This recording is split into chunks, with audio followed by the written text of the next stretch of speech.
El día de hoy estamos a punto de finalizar nuestra serie que iniciamos, por cierto, no sé si lo recuerdas, en el mes de marzo. Imagínate, hemos venido conversando, aprendiendo acerca de las disciplinas espirituales y precisamente ese es el título general de nuestra serie, Disciplinas espirituales para una vida cristiana fructífera. Y hemos aprendido diferentes disciplinas. Vamos por la quinta, la cual veremos el día de hoy. Pero haciendo un breve resumen, hemos aprendido de la disciplina de la oración, la disciplina de la lectura de la palabra de Dios, la disciplina de la meditación bíblica, que era diferente, la disciplina del ayuno, la cual dividimos en dos mensajes y que fue de tanta bendición para nuestra iglesia al haberla aprendido y aplicado el pasado viernes. El día de hoy vamos a ver una quinta disciplina y esta disciplina es muy similar a la disciplina del ayuno porque muchos creyentes no la conocen y porque no la conocen, no la practican. Tal vez habrán creyentes que la conocieron hace muchos años, pero por lo ajetreado de su calendario, de su agenda, de sus actividades o de su vida, han dejado de practicar esta quinta disciplina. Y te digo algo, esta disciplina de todas las que tu servidor ha compartido es una de las que más ha tocado el corazón de tu servidor porque lo viví y lo he vivido en carne propia. Si tú te preguntas a qué disciplina me refiero, antes de darte el nombre de esa disciplina, quiero contarte un poquito de la historia de tu servidor y luego la historia de otro servidor del Señor que vas a poder intercalar para poder aprender acerca de esta quinta disciplina. Tu iglesia fue fundada, no sé si lo sepas, y aquellas personas que lo ignoren ahora lo van a saber. Shadow Mountain en español fue fundada el día 9 de noviembre del año 2008. Por la gracia de Dios, durante estos casi 16 años que vamos a celebrar este año, Dios ha sido fiel con esta congregación. Comenzamos allá enfrente de este maravilloso santuario, en un cuartito. Tu servidor llegaba muy temprano los domingos a barrer y a limpiar y a dejar todo ordenado, pero era un olor a bodega que para qué te cuento. Y poníamos olores y tratábamos de que todo estuviera limpio. Y yo le dije, Señor, si esto va a crecer, tenemos que salir de acá. Y así fue como nos movimos a otro lugar, que fue precisamente la capilla en donde el pastor Tim LaHaye comenzó hace muchísimos años. Y finalmente nos movimos acá al santuario principal ya hace varios años atrás. Y Dios ha sido fiel porque su obra ha ido creciendo. Lo que tú tal vez no sepas es que tu servidor durante todo este proceso de establecimiento de la iglesia, tu servidor tenía una duda. Y quiero ser muy honesto contigo. Yo no estaba seguro si realmente servir a Dios como pastor a tiempo completo era lo que realmente yo deseaba hacer. Tenía mis dudas. Había trabajado secularmente en diferentes campos profesionales. Tu servidor tiene varias carreras administrativas, financieras, y esa era mi proyección de vida, pero honro a Dios de que Él me trajo a su servicio y en su momento lo vas a ir escuchando a través de este mensaje. Pero en ese proceso de definir qué es lo que Dios quería para mi vida, ya casado, ya con nuestras dos hijas, en ese proceso de definir cuál era la voluntad de Dios, yo creo que tomé la mejor decisión que pude haber tomado. ¿Y tú sabes cuál fue esa decisión? Haberme apartado una semana entera y solo haber llevado una Biblia, porque al lugar donde yo fui no hay señal de teléfono, no había nada. Apartarme una semana entera, sin familia, sin interrupciones, para buscar el rostro de Dios y preguntarle directamente, Señor, ¿qué quieres para mi vida y para mi familia? Tal vez tú no sepas esto, pero cuando tu servidor fue llamado a esta iglesia, había otra iglesia hispana. No era Shadow Mountain en español, sino que era una iglesia asociada a Shadow Mountain en español. Tenían otro nombre, otra identidad, otra dinámica de servicio, etc. Lo que el pastor general, el doctor David Jeremiah, quería en su corazón es que ambas congregaciones se integraran bajo este nuevo liderazgo y que Shadow Mountain en español fuera el ministerio hispano de la iglesia en inglés. Al principio fue todo maravilloso, la congregación y todo lo que tú te puedas imaginar. La sorpresa vino un par de meses después de que tu servidor había llegado con mi esposa y con mi familia. Porque un día sábado, el pastor de esta congregación me abordó y me dijo, mañana domingo no vamos a llegar a la iglesia, no va a haber banda, no va a haber músicos, no va a haber nadie. Tal vez llegue el de la batería porque él no sabe que nos vamos a salir. así es que usted le hace como pueda. Y eso fue de sábado a domingo. Para el día siguiente ya no había iglesia, ya no había ministerio hispano. Y solamente habían 24 personas con las que comenzó esta iglesia. Y para mí fue un golpe muy fuerte porque yo dije, Dios mío, me han traído para que la iglesia crezca y en lugar de crecer se divide. Entonces fue un golpe muy fuerte y muchas preguntas, aún para mi esposa. Hubo personas que fueron bastante groseras con mi esposa cuando nosotros comenzamos a llegar, cuando recién llegamos. Habían personas que la dejaban con la mano extendida, entre muchas cosas que no vale la pena mencionar y entrar en detalles. Entonces yo decía, Dios mío, tomé la correcta decisión el haber venido acá.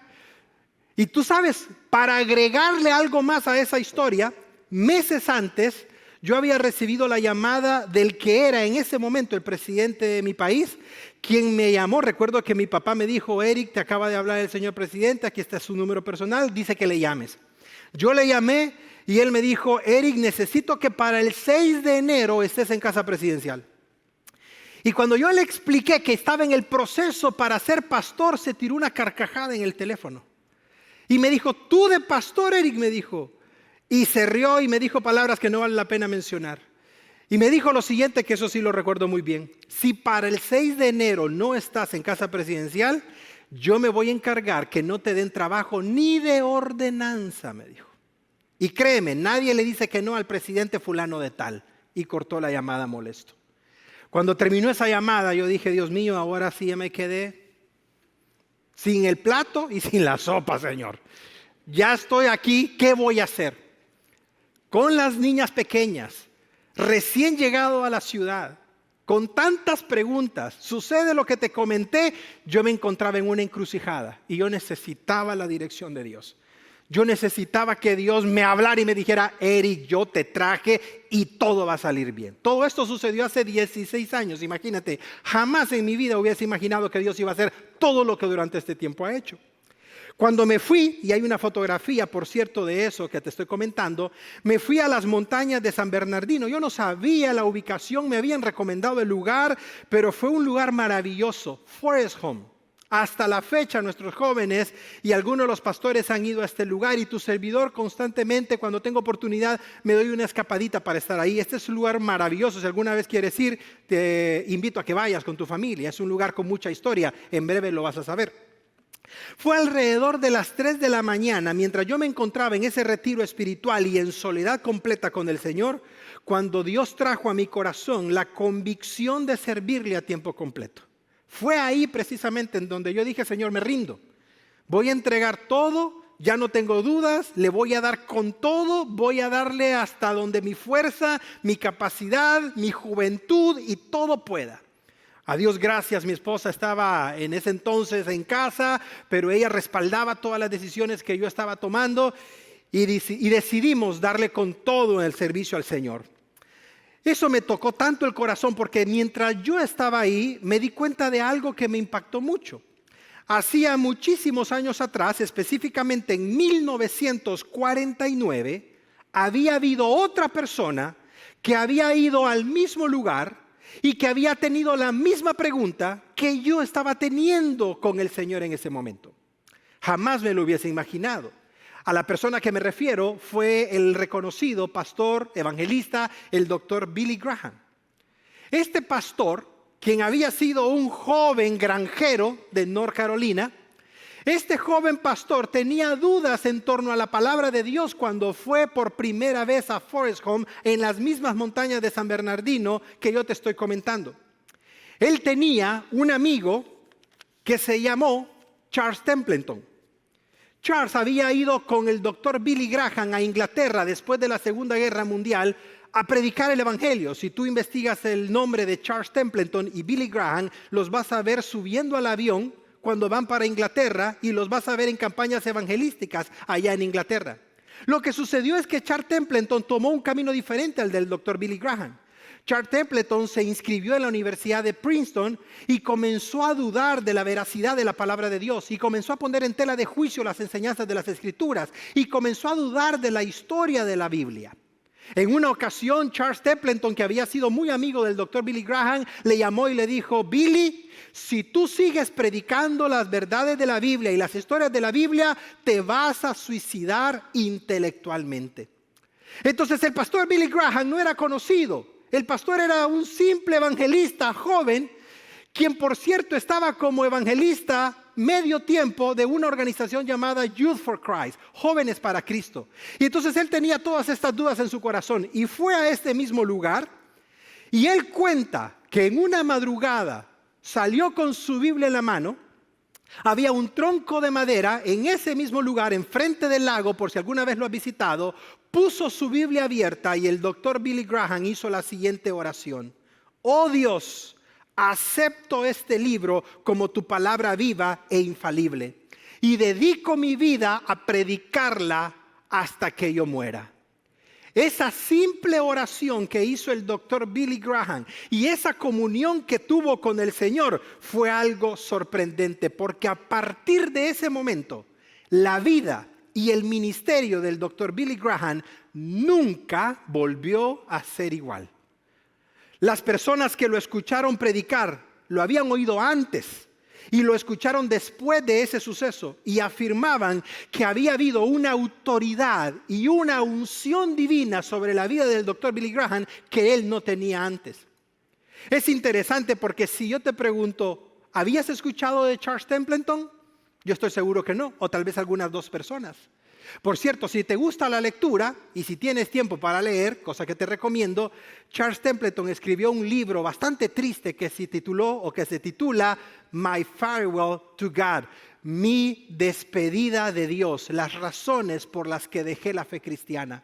Hace años leí ese libro y es bastante melancólico saber de una persona que predicó el evangelio que al final terminó siendo una persona agnóstica. Cuando Billy Graham tomó la decisión de predicar el evangelio de tiempo completo, Dios respaldó su vida de una forma maravillosa.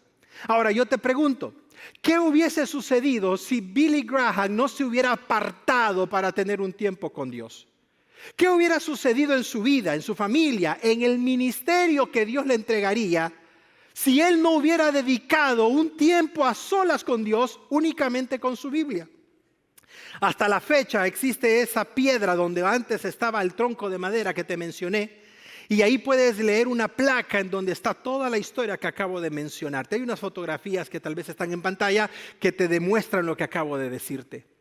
Si vas, te recomiendo que te pares enfrente del lago porque verás la cruz, verás la piedra y podrás leer la inscripción que acabo de decirte. Tu servidor, cada vez que he tenido la oportunidad de ir, voy con mi Biblia y recuerdo exactamente el momento y la hora cuando yo tuve esa conversación con Dios.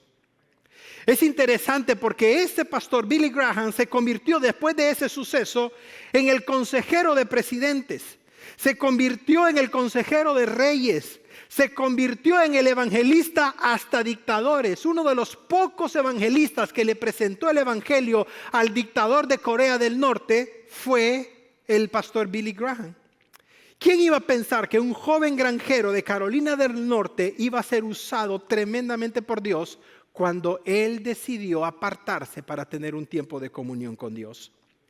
Por eso te digo, no existiría Shadow Mountain en español. No estaríamos acá, tu servidor no estaría parado frente a ti el día de hoy si tu servidor no hubiese tomado la decisión de apartarme para tener un tiempo con Dios y decirle al Señor: Señor, a partir de ahora no hay dudas, a partir de ahora no hay turning back, a partir de ahora le vamos a dar con todo. Le dije a Dios: recuerdo, te entrego mi juventud, te entrego los mejores años de mi vida, te entrego absolutamente todo, solamente te pido 3 cosas, Señor. Se lo dije de todo corazón con lágrimas. La primera cosa que te pido es tu respaldo, Señor. Te pido tu respaldo para todo lo que vayamos a hacer. Número 2, recuerdo que le dije: yo no quiero andar como pastor Chapulín, Señor. Yo no quiero andar de una iglesia en otra ni saltando de ciudad en ciudad, Señor. Tú sabes que no soy así. Yo quiero estar en una sola iglesia y en un solo lugar en donde podamos echar raíces y la iglesia madure y la iglesia crezca y la iglesia se desarrolle. Y lo tercero, Señor, yo no quiero descuidar a mi familia. No quiero descuidar lo que tú me has dado como el primer ministerio. Y si tú, Señor, me cumples esas 3 cosas, yo te voy a entregar lo mejor de mi vida. Y te digo algo, después de 16 años, el Señor ha cumplido cada una de esas peticiones que yo le hice aquel día al Señor. Dale un fuerte aplauso a Él. Te digo algo. Y cuando veo las fotos y el día de hoy que estaba viendo las fotografías, tenía el pelo negro. Ayer viernes o el viernes fui a cortarme el pelo con Juan y me dice, pastor, le tengo una mala noticia. ¿Qué pasó, Juan? Ya no tiene mucho pelo arriba. Por favor, Juan, le dije yo, acepto las canas, pero lo demás, ya me dio un par de consejos porque ahora resulta que hasta calvo estoy quedando de arriba, imagínate.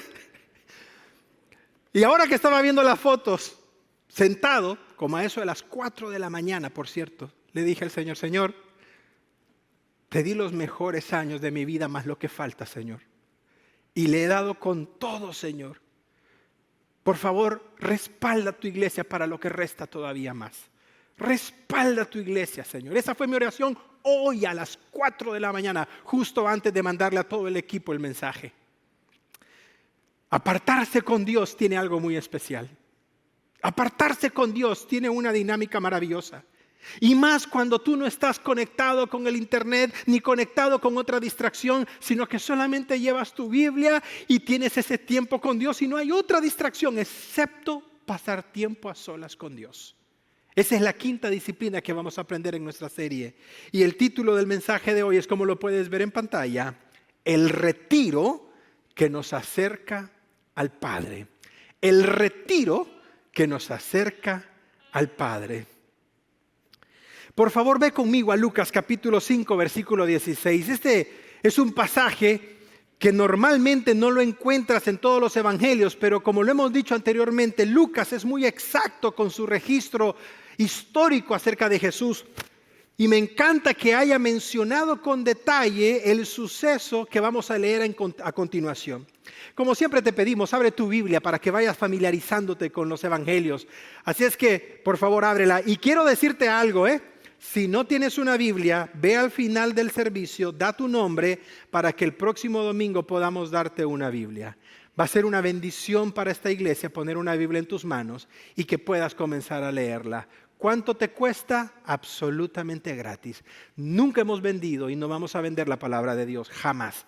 Así es que si necesitas una Biblia, háznoslo saber para que te la podamos entregar. Lucas capítulo 5, versículo 16. Escucha lo que dice el pasaje. Él, refiriéndose a Jesús, por su parte, dice Lucas, solía retirarse a lugares solitarios. ¿Para qué, iglesia? Dilo fuerte. Para orar. Me llama mucho la atención que Lucas dice que Jesús, siendo el Hijo de Dios, Dios mismo encarnado, Lucas dice, Él se apartaba a lugares solos, no llevaba a los discípulos. Observa con detalle ese punto. No iba con sus discípulos, sino que los dejaba, Él se iba solo y lo hacía con el propósito de orar. Así es que yo te pregunto, ¿qué es el retiro espiritual? ¿O por qué Jesús lo hacía? ¿Por qué lo hacía Él siendo Dios? ¿Por qué tú y yo no lo vamos a hacer como sus hijos?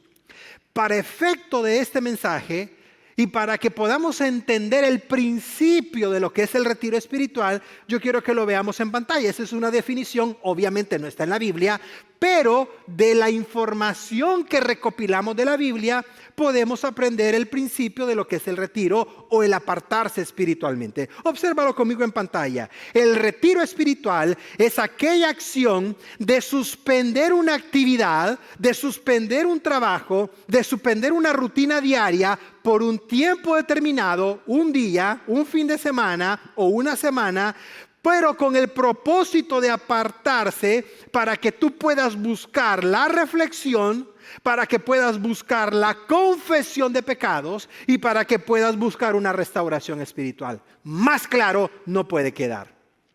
¿Qué es entonces el retiro espiritual? Es cuando tú te apartas para tener ese tiempo de reflexión, de confesión y de restauración espiritual. Nosotros a veces decimos, perdona mis pecados, Señor, pero no es lo mismo que tú le digas, Espíritu Santo, trae a mi memoria, a mi mente, a mi corazón, las cosas que a ti no te agradan que he hecho. No te va a alcanzar el papel. Porque el Espíritu Santo va a traer palabras, expresiones, conductas, patrones, relaciones, tantas cosas, ¿no? Por lo tanto, cuando tú te apartas y cuando no lo haces a la ligera, cuando tú te apartas, el Espíritu Santo tiene mayor oportunidad de obrar en tu vida y obrar en tu corazón. Y ese es precisamente el meollo de apartarse espiritualmente para buscar el rostro del Señor. Yo sé que en esta cultura en la cual ahora vivimos y en la sociedad desenfrenada en la cual estamos, nos aterra pasar solos. Yo he tenido a personas que me han dicho, yo no puedo estar solo. Me quedo solo en casa, tengo que poner música para no sentirme solo. Pero es bueno estar solo. En ocasiones es importante que estemos solos. ¿Por qué? Porque la soledad, cuando es bien conducida, nos va a ayudar a reflexionar sobre nuestra vida. Hay una frase que me gustaría compartir contigo de un pensador francés, quien por cierto era cristiano. Su nombre es Pascal, Blaise Pascal. Él dijo lo siguiente: todos los problemas de la humanidad se derivan de la incapacidad que el hombre tiene para sentarse tranquilamente en una habitación solo y ponerse a pensar. ¿Y cuánta razón tiene? Porque la reflexión es lo que hace que muchas personas comiencen a hacer cambios en su conducta y cambios en su vida. Ahora entonces, si Pascal lo pudo haber dicho, la pregunta sería, ¿la Biblia nos enseña que el retirarnos para pasar tiempo con Dios es algo importante que debemos de hacer? Totalmente. Y es por eso que me gustaría compartir contigo 3 elementos importantes que debemos de tomar en cuenta cuando nos apartemos para tener un retiro espiritual con el Señor. Comencemos con el primero, toma apuntes si gustas, la práctica del retiro espiritual. ¿Por qué tengo que apartarme ocasionalmente, frecuentemente a tener un tiempo con el Señor? ¿Por qué tengo que hacerlo? Bueno, vas a ver a continuación 3 ejemplos de por qué lo debemos de hacer. El primer ejemplo es del rey David. Tú ya lo has escuchado muchas veces, pero cuando hablamos de David, normalmente lo asociamos con Goliat, o lo asociamos con Betsabé, o lo asociamos como el rey David.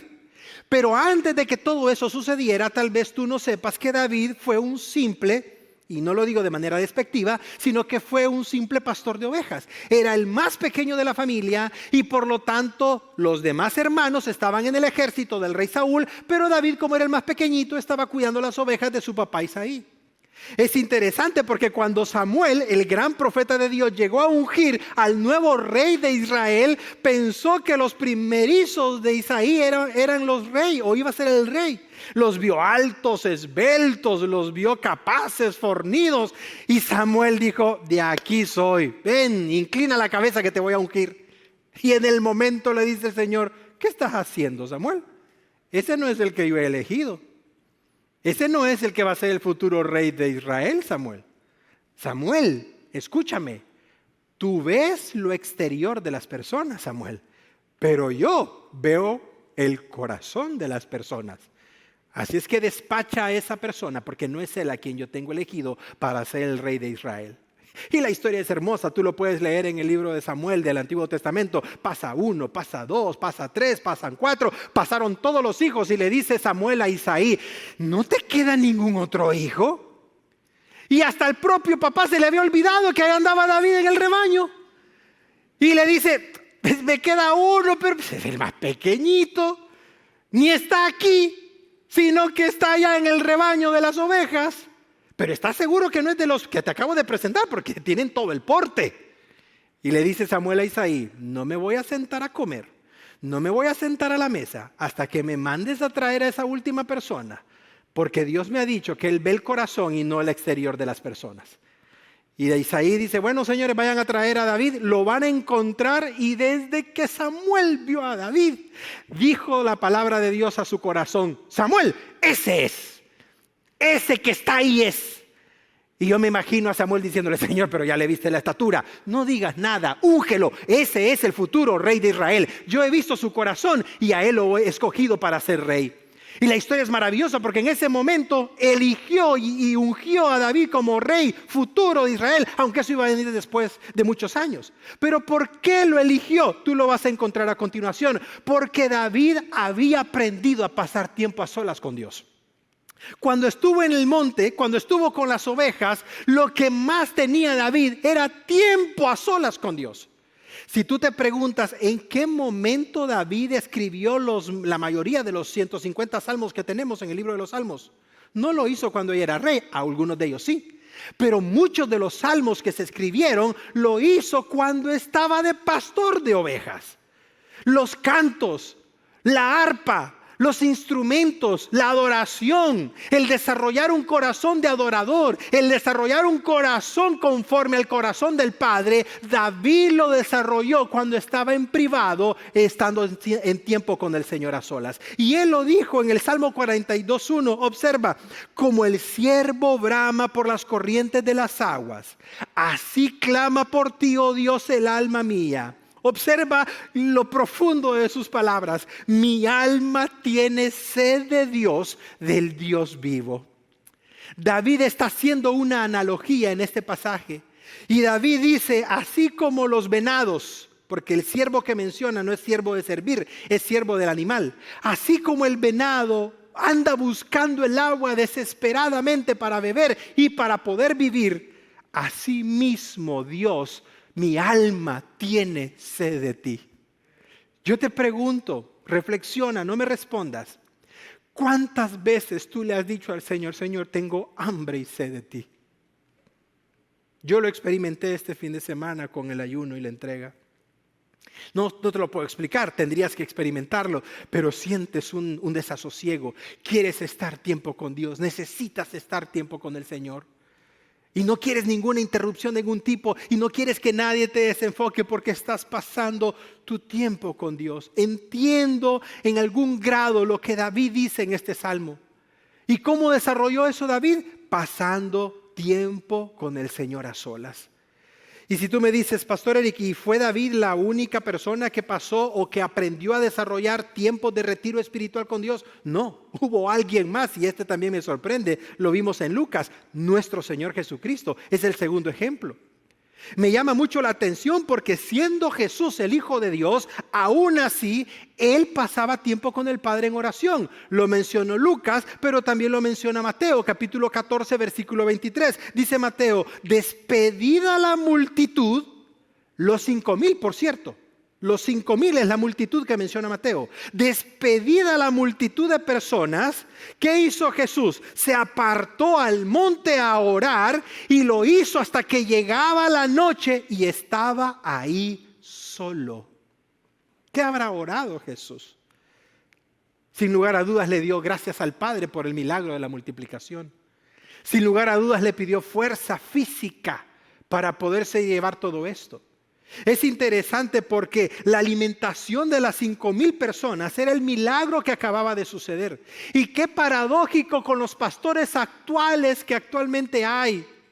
¿Por qué razón? Porque un pastor que haya hecho algo similar, ya me imagino, hubiera salido en primera plana, hubiera dado entrevistas, hubiera estado en el centro de todos los medios de comunicación.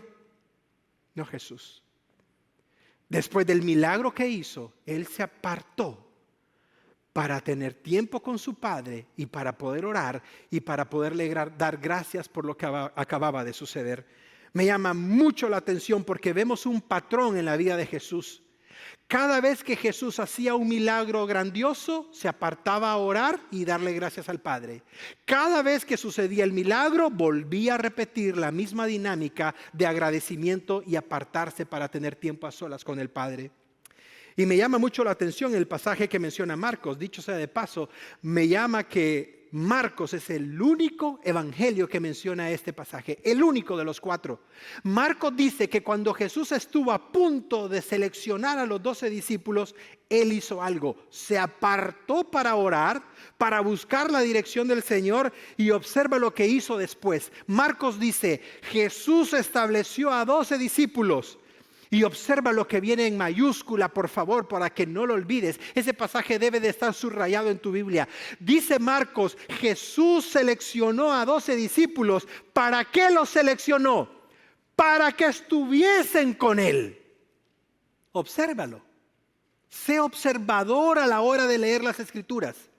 Ahora en día cualquiera pensaría de que los discípulos Jesús los seleccionó para enviarlos a predicar, para hacer milagros, para evangelizar el mundo y para predicar el evangelio. Todo eso es correcto. Pero había algo que tenían que hacer los discípulos antes de predicar.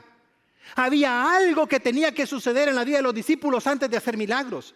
Había algo que tenía que suceder en la vida de los discípulos antes de hacer lo visual, lo externo del ministerio. ¿Y qué era eso? Marcos dice, estar a solas con Jesús. No inviertas el orden. No inviertas el orden. No es tener vida pública y luego pasar tiempo con Jesús. No es hacer milagros y luego pasar a tiempo solas con Jesús. El orden es pasar tiempo a solas con Jesús y después hacer milagros, y después predicar, y después evangelizar, y después hacer todo lo demás. ¿Cuántos pastores, siervos, líderes, creyentes han invertido el orden de eso? Y ya no pasan tiempo a solas con Dios. Y quiero que sepas algo, se nota cuando una persona no ha pasado tiempo a solas con Dios. Se nota en su vocabulario, se nota en las decisiones que toma, se nota en muchos aspectos. Tú puedes saber cuando una persona ha estado cerca o cuando se está retirando del Señor. Y Marcos dice, Jesús seleccionó a 12 discípulos primero para tenerlos cerca y para que estuviesen con Él. Y luego vayan a predicar, vayan a evangelizar, vayan a hacer milagros, pero no olviden que lo importante es pasar tiempo conmigo. Eso es una gran reflexión que yo te pido que tú hagas. Porque si tú estás en un grupo de hogar, si tú tienes el privilegio de dirigir un grupo oasis, no inviertas el orden. Pasa tiempo a solas con Jesús. Pasa tiempo a solas con Él. Porque cuando lo hayas hecho, Él te va a dar la capacidad, Él te va a dar las ideas, Él te va a dar la sabiduría, Él te va a dar su respaldo, Él te va a dar las palabras, Él te va a dar la unción para que lo hagas. No es tu capacidad, no es cuánto has leído, no es tu capacidad de oratoria, no es eso, es la gracia de Dios sobre tu vida lo que hace el cambio en las personas. Es el poder de Dios manifestado en tu vida, no somos nosotros, es Él, iglesia. ¿Y cómo lo sabemos? Por lo que fue el ejemplo número 3. Hubo otra persona que aprendió el principio de apartarse y tener tiempo a solas con Dios. ¿Tú sabes cuál fue su nombre? El apóstol Pablo. A mí me impacta porque, repito una vez más, cuando uno se mete a estudiar esto de pasar tiempo a solas con Dios, uno pensaría que son ejemplos aislados, pero no, descubrimos que los grandes hombres de Dios tuvieron esos tiempos con Dios a solas. Me llama mucho la atención porque cuando leemos la vida de Pablo, pasamos desapercibido un aspecto de su vida. Y el único versículo que menciona este aspecto al cual hago referencia, él mismo lo escribió cuando le redactó la carta a los creyentes de la ciudad de Gálatas, de Galacia. En Gálatas capítulo 1, versículo 17, el apóstol Pablo nos deja ver qué fue lo que hizo después de su conversión, la cual aprendimos en nuestro estudio de Hechos. Pablo dice, cuando me convertí al evangelio, no fui a Jerusalén para pedirle consejo a los que eran apóstoles antes que yo. En cambio, dice Pablo, lo que hice fue apartarme, me fui a la región de Arabia y después regresé a Damasco. Y si tú lees más adelante en ese versículo siguiente, Pablo dice que pudo haber estado 3 años durante este tiempo de aislamiento con Dios y su regreso a Damasco. Hagamos una pausa ahí, entendamos lo que acabamos de leer. Estamos leyendo que el apóstol San Pablo se apartó por un periodo de aproximadamente 3 años para tener un retiro espiritual con Jesús. ¿Por qué Pablo fue tremendamente usado por Dios?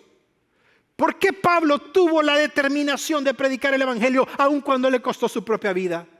¿Por qué Pablo tuvo la sabiduría para explicar las verdades del evangelio que se desconocían del Antiguo Testamento? Y si tú quieres saber qué tan profunda era la teología del apóstol Pablo, te animo a que leas el capítulo o los capítulos 16 del libro de Romanos. Vas a encontrar una cátedra de la teología cristiana que nosotros como cristianos debemos de conocer.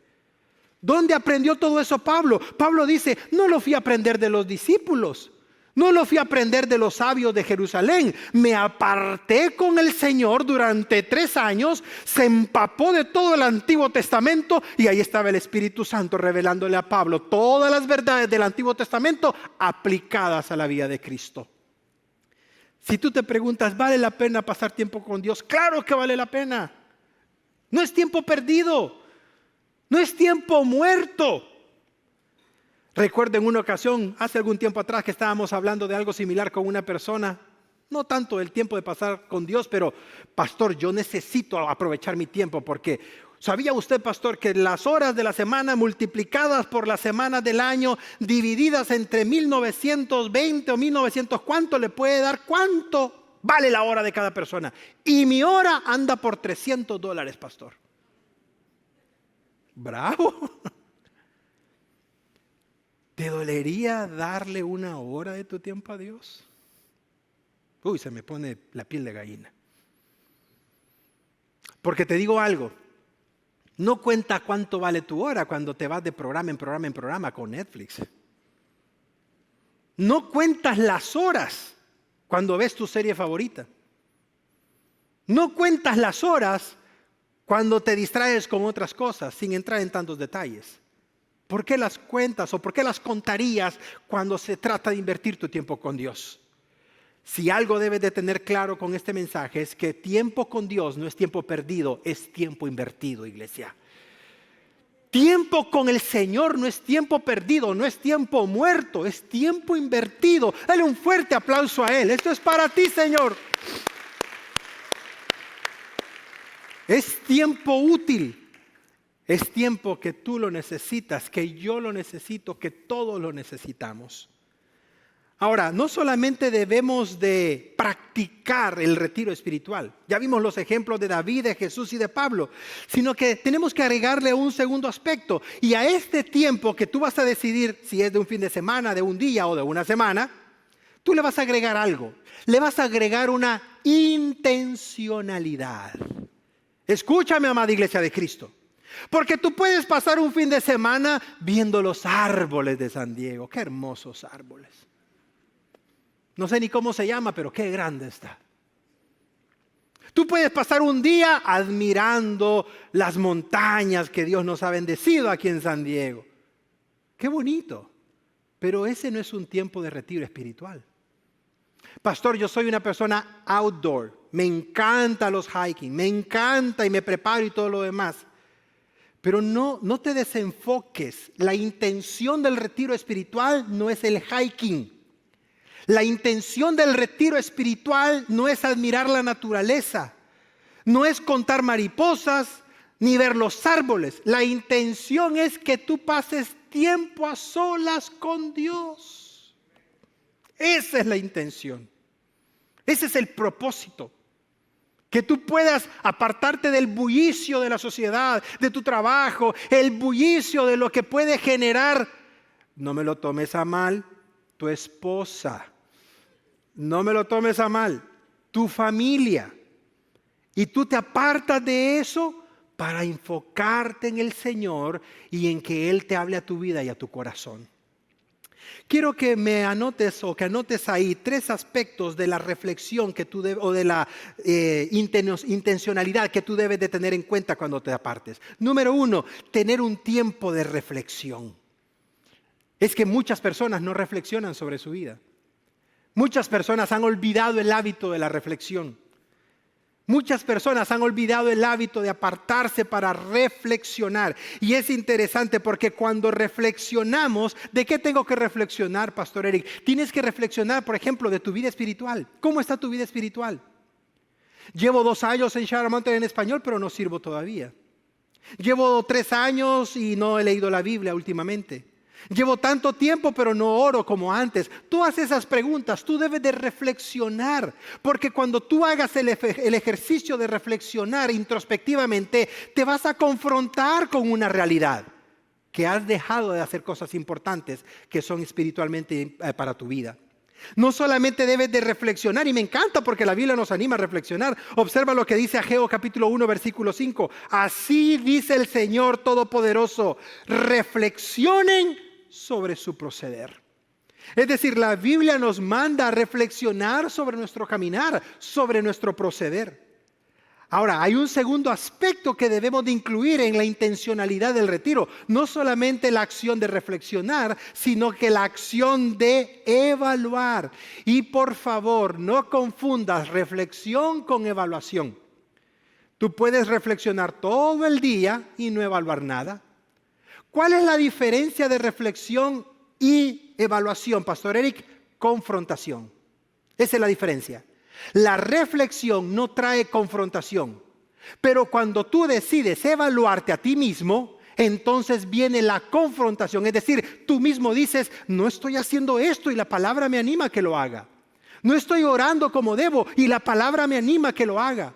Estoy teniendo malas actitudes con mi familia y la palabra me anima a que tenga buenas relaciones con mi esposa y con mis hijos. Es decir, la evaluación, cuando se hace de manera correcta, hace que la persona sea confrontada con una realidad. Y eso es lo importante de pasar tiempo a solas con Dios. Y si tú me dices, pastor, eso suena muy bonito, pero creo que no es muy bíblico. Observa el libro de Lamentaciones, que por cierto lo escribió el gran profeta Jeremías. Un libro de lamento de principio a fin. Jeremías dice en Lamentaciones, hagamos un examen de conciencia y volvámonos al camino del Señor. ¿Te imaginas lo que dice Jeremías? Jeremías le está diciendo al pueblo de Israel, hagan un examen de conciencia. No solo reflexionen de lo malo que han hecho, sino que examínense, evalúense y tomen una decisión. Volvámonos a los caminos del Señor. ¿Qué tengo que hacer cuando yo me aparto espiritualmente? Tengo que reflexionar, tengo que evaluar y finalmente tengo que tomar resoluciones. Porque si tú pasaste un fin de semana con el Señor en su presencia, reflexionando, evaluando, pero si no vienes con una lista de cosas que vas a cambiar, entonces no lograste el objetivo. El objetivo es que tú puedas decir, a partir de ahora voy a leer más la Biblia. El objetivo es que a partir de ahora voy a meterme más con el Señor. A partir de ahora voy a dedicar menos horas al trabajo el día tal para dedicarle a un estudio bíblico, para integrarme a los hombres, a las mujeres, para estar más enfocado en el servicio al Señor. Todas esas decisiones las vas a tomar cuando tú hayas pasado un tiempo a solas con el Señor. Y me encanta esto porque yo te animo a que tú puedas establecer un tiempo específico de 3 meses. O de 6 meses en los cuales tú digas, en este tiempo yo voy a comenzar a hacer estos cambios. Voy a hacer estos cambios en mi vida, en mi rutina. Voy a hacer estos cambios en mi trato para mi esposa, para mi esposo, para mis hijos, con tal de tener una mejor intimidad con el Padre. Y te digo algo, cuando Dios vea esa determinación en tu vida, las cosas van a comenzar a cambiar. Cuando Dios vea que tú estás dispuesto y dispuesta a hacer cambios por Él, las cosas van a comenzar a suceder. Dios quiere ver una acción de tu parte. Dios quiere ver que tú des el primer paso y Él hará el resto, te lo puedo garantizar. Dale un fuerte aplauso a Él. Tú eres bueno, Señor. Por cierto, cuando Josué le dice al Señor, Señor, aquí estoy frente al río Jordán, ábrelo. El Señor le dice, ¿por qué me ves a mí? Ahí están los sacerdotes. Tomen el arca, comiencen a caminar. Y desde el momento que el agua toque el borde de la vestidura de los sacerdotes, ahí entro yo en acción. Pero ustedes tienen que dar el primer paso. Lo mismo sucedió con Moisés. Señor, aquí estoy frente al Mar Rojo, ¿qué hago? Los egipcios, el pueblo, ¿qué hago? ¿Por qué me clamas a mí, Moisés? Léelo. ¿Por qué me clamas a mí? ¿Qué tienes en tu mano? Esta vara, úsala. Usa la vara que yo te di. Úsala y yo haré el resto, Moisés. Y lo demás tú ya lo conoces. Dios espera que haya un hombre y una mujer decididos a tomar una decisión por Él y Él hará el resto. Él hará el resto. Él se encargará de lo demás. Pero Él desea que el primer paso lo demos tú y yo. ¿Y cómo se llama ese primer paso? Fe. Fe. Porque media vez el Señor sepa que tú diste ese primer paso, las cosas van a cambiar. Te cuento algo sin entrar en detalles porque el tiempo ya se me está yendo. Cuando todo esto sucedió, lo que te comenté con esta persona, Mi esposa me dijo, bueno, reemplazaron a tu servidor y todo lo demás. Y mi esposa me acuerdo que me dijo, Dios te va a mostrar que es mejor confiar en Él que confiar en los hombres, Eric. Dios te lo va a mostrar. Y mira, 1 o 2 años esta persona salió de la presidencia. El partido en el poder que estaba perdió las elecciones, entró el partido contrario, de izquierda por cierto. Hicieron una auditoría, resultó que no pudo justificar más de $300 millones que había robado del gobierno y salió en primera plana junto con todo el gabinete. A muchas personas yo las conocía personalmente. Mi esposa me dijo, Eric, mira esa foto, mira a dónde te tiene Dios a ti ahora y mira a dónde están ellos ahora. Porque si no le hubieras creído al Señor, Eric, ahí estaría tu foto. Y cuánta razón. Si tú crees que las esposas no son usadas por Dios, te equivocas, ¿eh? Miran el futuro, oyen a través de las paredes. Tienen unos poderes que Dios no nos dio a nosotros los hombres. Dale un fuerte aplauso al Señor. Y son profetas, les encanta decir, te lo dije. Es la mejor expresión que tienen las esposas. Te lo dije, pero no me oíste. Pero bueno, ¿qué debo de hacer cuando estoy en este retiro espiritual? Practicar el retiro espiritual de apartarme con Dios.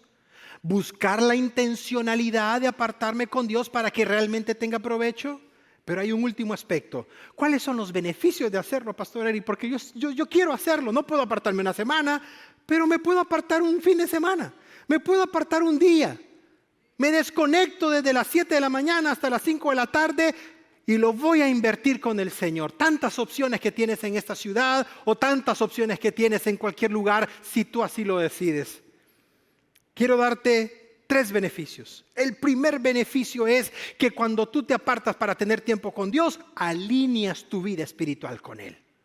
Y repito una vez más, yo no sé si tú necesitas, si tienes hambre de Dios. Yo, Eric Saldaña, sí la tengo.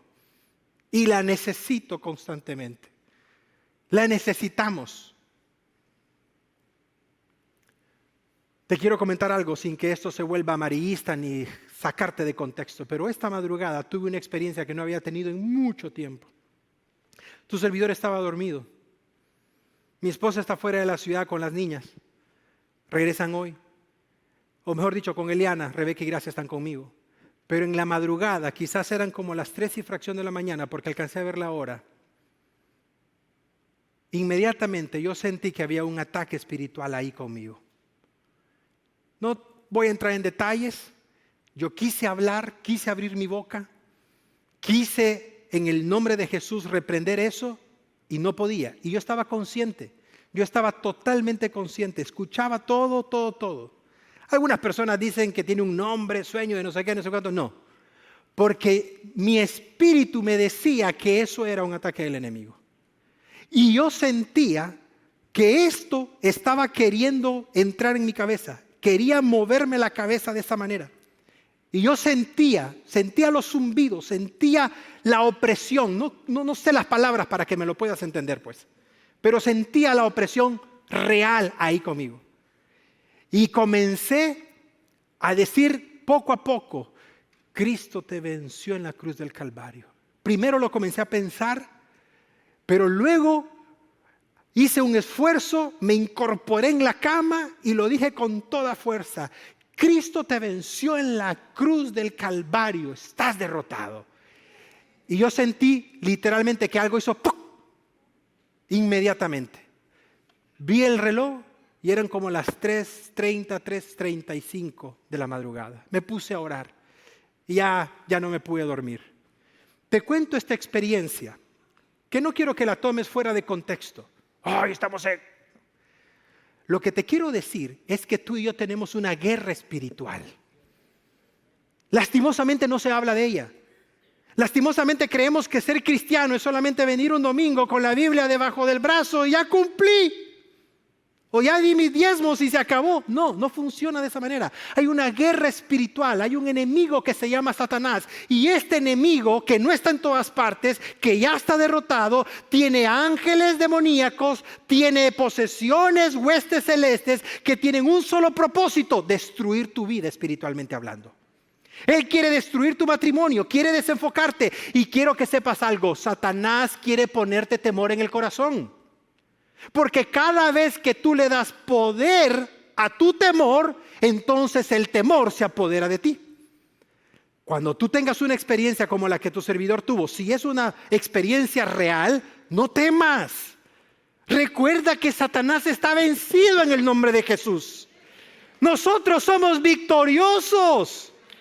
Nosotros estamos con el triunfador. No lo olvides. Recuérdale. Ahora te doy un consejo y te lo pido de corazón. No vayas a comenzar que estés aquí en la práctica. No comiences con eso, por favor. De lejito, pero con autoridad divina. Pero te digo algo: quien realmente tendría que temerte a ti es Él y los demonios. Porque Él conoce quién está dentro de ti. Porque Él conoce a quien tú sirves y adoras. Cuando tú y yo nos apartamos espiritualmente, alineamos nuestra vida con el Señor. Y Él nos muestra cosas que de otra manera no nos mostraría. Áreas de nuestro corazón, situaciones que van a venir o algo adicional que va a suceder. No voy a entrar en detalles, pero si puedes pasar, Fernando, por favor, en el piano. El día que mi padre falleció y pasó a estar a la presencia con el Señor, esa madrugada yo sabía que ese día Él iba a partir. Dios ya me lo estaba diciendo. Dios ya me lo estaba diciendo. Y cuando llegó la llamada del doctor a las 7:20 de la mañana, yo ya sabía que todo se estaba encaminando a lo que más tarde iba a suceder. El Señor te alerta. El Señor te manda esas señales para prepararte. Porque aunque no sepamos lo que va a suceder en el futuro, cuando tú y yo estamos alineados a su voluntad, Él va preparando el terreno. Él está preparando todo para que cuando venga el golpe, aunque duela, tú sepas que Dios siempre ha estado en control de la situación. Y Dios siempre lo estará. Beneficio número 1, alineamos nuestra vida espiritual. Y me encanta lo que escribió David, hablando nuevamente de él. En el Salmo 16, él dijo: me mostrarás la senda de la vida.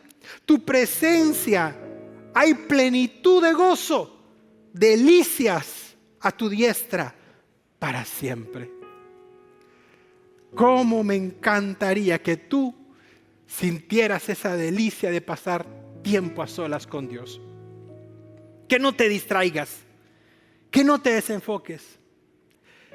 Yo no sé si una persona se va a molestar conmigo, pero el día viernes que estuvimos acá en la jornada de oración, comenzó a platicar con varias personas y me sentí incómodo y le dije: ¡ore! No sé qué cara me habrá visto, pero ya, sí, y ya se fue. Porque cuando estamos orando no hay que distraernos. Estamos enfocados en la oración. Y no sé tú, pero yo soy celoso de ese tiempo con Dios. No quiero que nada me desenfoque. Estamos con Él, metidos con Él, orando, clamando, buscando su rostro. Y no quieres que nadie te desenfoque. Número 2, ¿cuál es el segundo beneficio? Alineamos nuestra conducta. Es que no me digas qué espiritual eres, dime cómo está tu conducta. No me digas qué alto saltas, mejor dime qué derecho caminas. Porque cuando pasamos tiempo a solas con Dios, nuestra conducta cambia. Nuestra conducta privada, nuestra conducta pública cambia. Nuestro matrimonio cambia, nuestra familia cambia. Nuestros compañeros de trabajo ven la diferencia. Nuestros hermanos en la fe ven la diferencia cuando tú y yo pasamos tiempo a solas con Dios.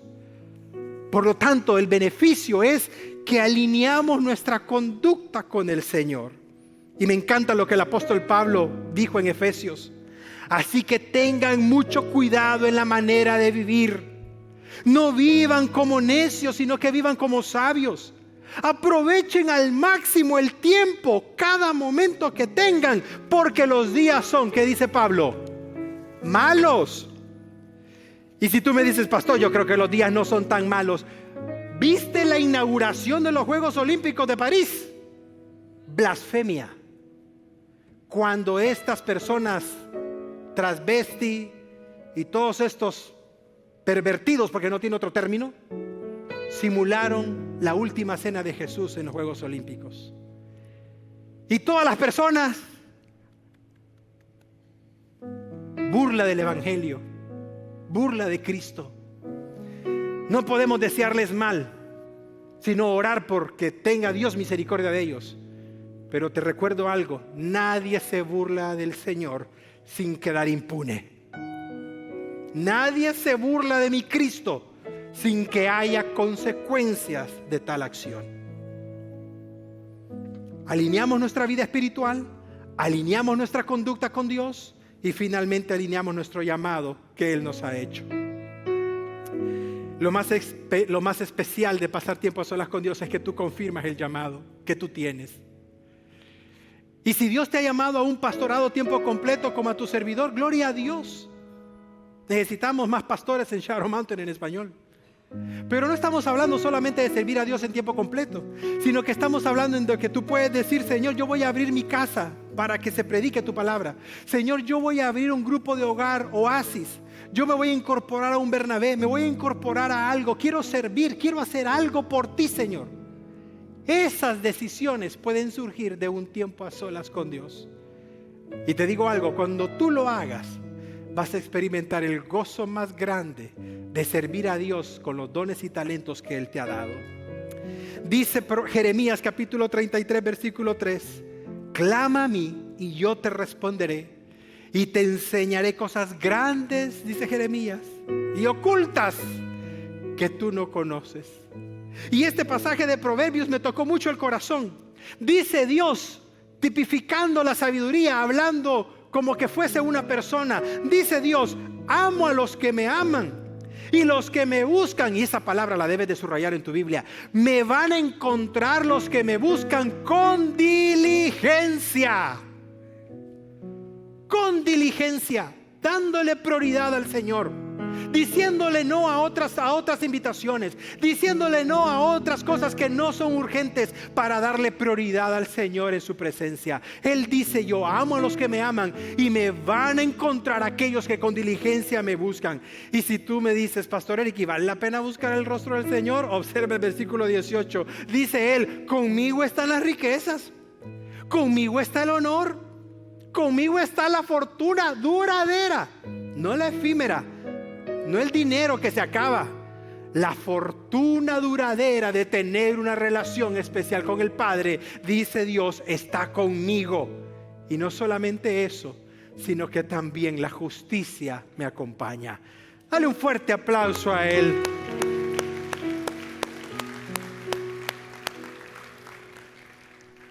Te digo algo. Íbamos a tener un tiempo de ministración, pero ya el tiempo ha transcurrido. Pero yo te animo a que apartes un tiempo para buscar el rostro de Dios. Hazlo hoy por la tarde. Hazlo esta semana. Aparta un tiempo. La rutina es regresar del trabajo, encender la tele, verla 3 horas, cenar y luego irte a la cama a las 10 de la noche. Cambia la rutina. Y dile al Señor, Señor, voy a dedicarte 1 hora a meditar en Él. Vete a caminar por ahí. Lleva tu Biblia. Lleva el celular, pero obténlo en función vibradora. Y dile, háblame, Señor, háblame. Y Él va a comenzar a obrar en tu vida. Quebrántate en su presencia. Procura que sea un lugar privado donde nadie te vea, para que puedas quebrantarte con libertad.